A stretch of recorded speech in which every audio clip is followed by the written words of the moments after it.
Hello friends, कैसे हो सारे। मैं विक्रम और आज के वीडियोस में हम बात करेंगे पीवीएफटी जो एंट्रेंस एग्ज़ाम है आपकी, वो जो 2020 में हुई थी 6 नवंबर 2020। तो उसका क्वेश्चन पेपर का फिज़िक्स के जो 25 क्वेश्चन हैं तो उनको आज हम डिस्कस करेंगे। इससे पहले हम केमिस्ट्री हैं, जूलॉजी और बॉटनी के 3 वीडियोस दे चुके हैं। तो अलग अलग वीडियोस में आपको 25 क्वेश्चन देखने को मिलेंगे। बहुत ही इंपॉर्टेंट है गाइस ये 2020 का क्वेश्चन पेपर, जिससे आपको पता चलता है कि एग्ज़ाम का लेवल क्या रहता है। तो स्टार्ट करते हैं गाइस आज का क्वेश्चन पेपर, जिसमें हम फिजिक्स के क्वेश्चन देखते हैं। तो क्वेश्चन फर्स्ट हमारा है कि निर्वात में एक संवर्त सतह -q और +4q आवेश संलग्न करती हैं, अन्य आवेश -3q सतह के बाहर स्थित है। सतह में कुल विद्युत अभिवाह है। तो गाइज यहाँ पर हम सीधे जो है आंसर देखेंगे, ऑप्शन न देख करके सीधे आंसर पर हम बात करेंगे। तो इसका आंसर रहेगा गाइज 3q/ε0। तो बी इज राइट आंसर रहेगा हमारा। इसके बाद सेकंड क्वेश्चन की विद्युत शक्ति में दूरस्थ स्थानों पर प्रेषित की जाती है उच्च वोल्टेज और उच्च विद्युत धारा या उच्च वोल्टेज और निम्न विद्युत धारा। तो सेकंड आंसर रहेगा इसका उच्च वोल्टेज और निम्न विद्युत धारा। तो विद्युत शक्ति को दूरस्थ स्थानों पर प्रेषित करने के लिए उच्च वोल्टेज और निम्न विद्युत धारा रखी जाती है। इसके बाद थर्ड क्वेश्चन जो कि रॉन्ग है, पीवी द्वारा इसे रॉन्ग क्वेश्चन गलत घोषित किया गया है।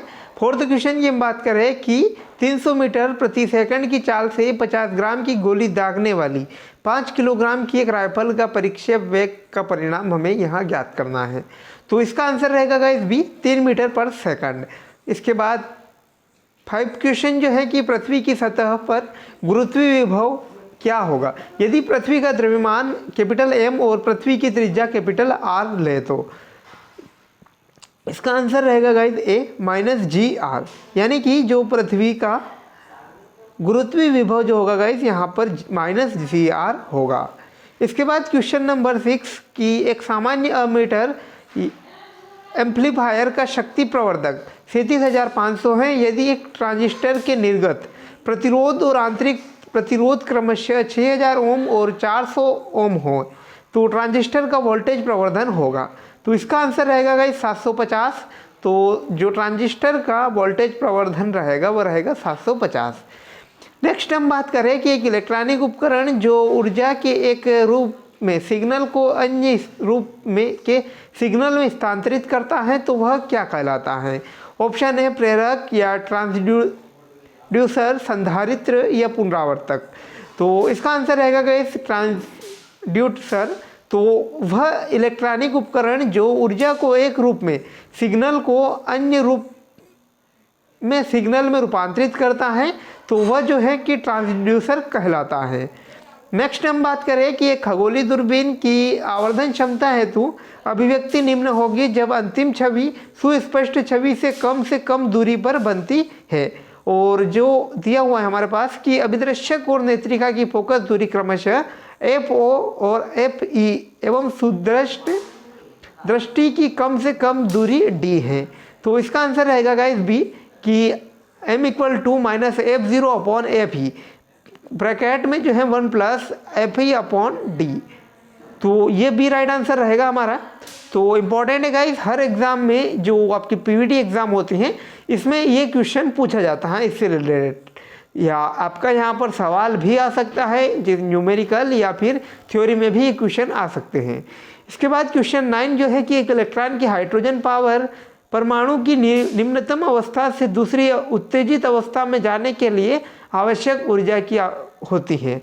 तो यह गाइस 12.09 इलेक्ट्रिक वोल्ट, यानी कि एक इलेक्ट्रॉन को हाइड्रोजन परमाणु की निम्नतम अवस्था से दूसरी उत्तेजित अवस्था में ले जाने के लिए 12.09 इलेक्ट्रिक वोल्ट ऊर्जा की आवश्यकता होती है। इसके बाद नेक्स्ट क्वेश्चन हम बात करें कि द्रव्यमान M वाला एक कण त्रिज्या जिसकी R त्रिज्या है वाले एक वृत्ताकार पथ पर एक नियत चाल v के साथ गति करता है और t समय में वृत्ताकार पथ को पूरा करता है। तो केंद्र का जो कण है उसका केंद्राभिमुख बल क्या होगा। तो इसका आंसर है गाइस सी 2π mv/t। तो ओके गाइस, इसके बाद क्वेश्चन नंबर 11 की हम बात करें कि निम्नलिखित में से कौन सा विमाओं पर आधारित एक गलत सूत्र है। तो आंसर रहेगा इसका ए जो है कि y equal to A sine V T. तो ये जो है गाइस एक विमाओं पर आधारित एक गलत सूत्र है। इसके बाद नेक्स्ट क्वेश्चन है कि जब रिक्त स्थान वाली दो तरंगों के बीच व्यतिकरण उत्पन्न होता है तो अप्रगामी तरंगें एक तार पर निर्मित होती हैं। तो विपरीत दिशा में यात्रा करने वाले समान आयाम। तो जब विपरीत दिशा में यात्रा करने वाले समान आयाम वाली दो तरंगों के बीच व्यतिकरण उत्पन्न होती हैं तो अप्रगामी तरंगें एक तार पर निर्मित होती हैं। नेक्स्ट क्वेश्चन हम देखेगा इसकी एक माध्यम में विद्युत चुंबकीय तरंगों के प्रसार के दौरान क्या होता है।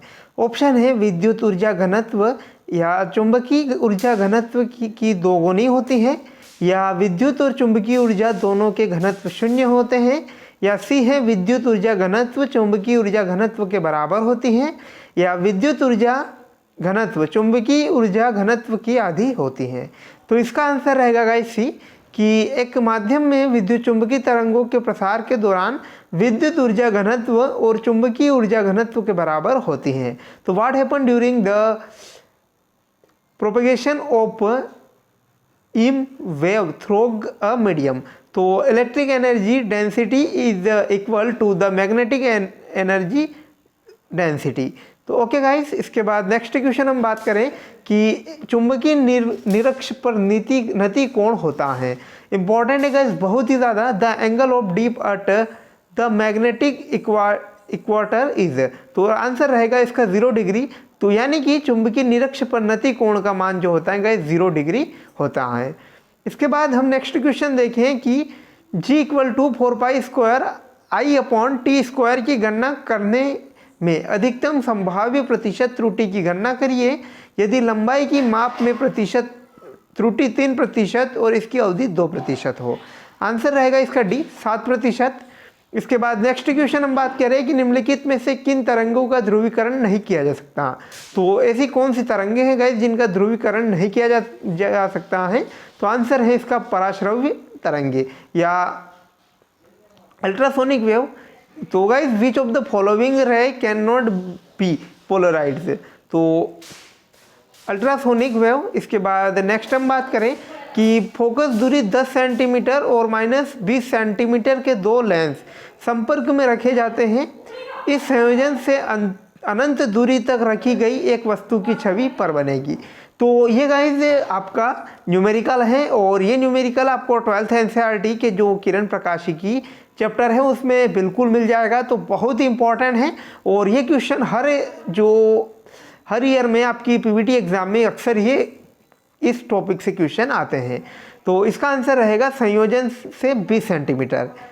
ओके, इसके बाद नेक्स्ट क्वेश्चन हम बात करें कि वह तापमान जिस पर हीलियम अणु का RMS वेग 57 डिग्री सेल्सियस पर हाइड्रोजन अणु के RMS वेग के बराबर हो जाता है। तो इसका आंसर रहेगा 387 degree Celsius. Okay guys, D answer है इसका। इसके बाद नेक्स्ट हम बात करें कि 100 डिग्री सेल्सियस पर वायु के जलने की तुलना में 100 डिग्री सेल्सियस पर वाष्प के कारण जलना होता है।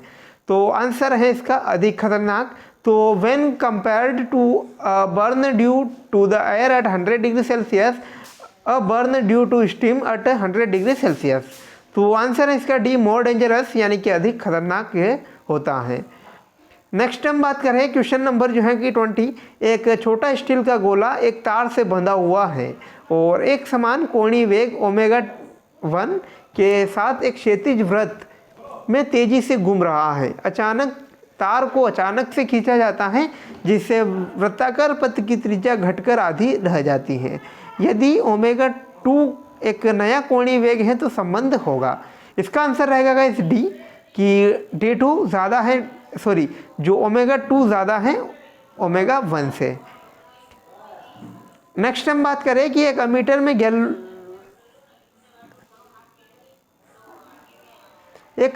में गैल्वेनोमीटर मुख्य विद्युत धारा का 0.1% का वहन कर सकता है।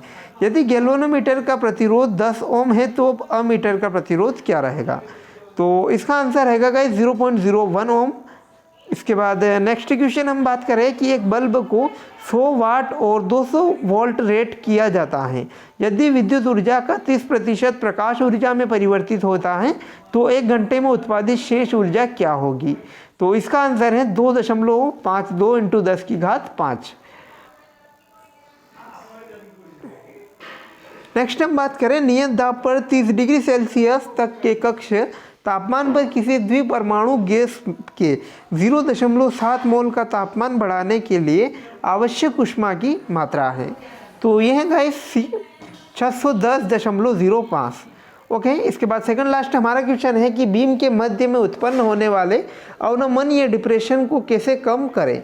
तो यह है बीम की मोटाई बढ़ाकर, यानी कि increase the thickness of the beam. Okay, और हमारा अंतिम क्वेश्चन कि यदि एक हल्के निकाय x और एक भारी निकाय y का रैखिक संवेग समान होता है तो निकाय x की गतिज ऊर्जा होती है। तो आंसर रहेगा इसका सी, निकाय y की तुलना में अधिक। तो गाइस आज की वीडियो में इतना ही, मिलते हैं नई वीडियोस के साथ, तब तक धन्यवाद।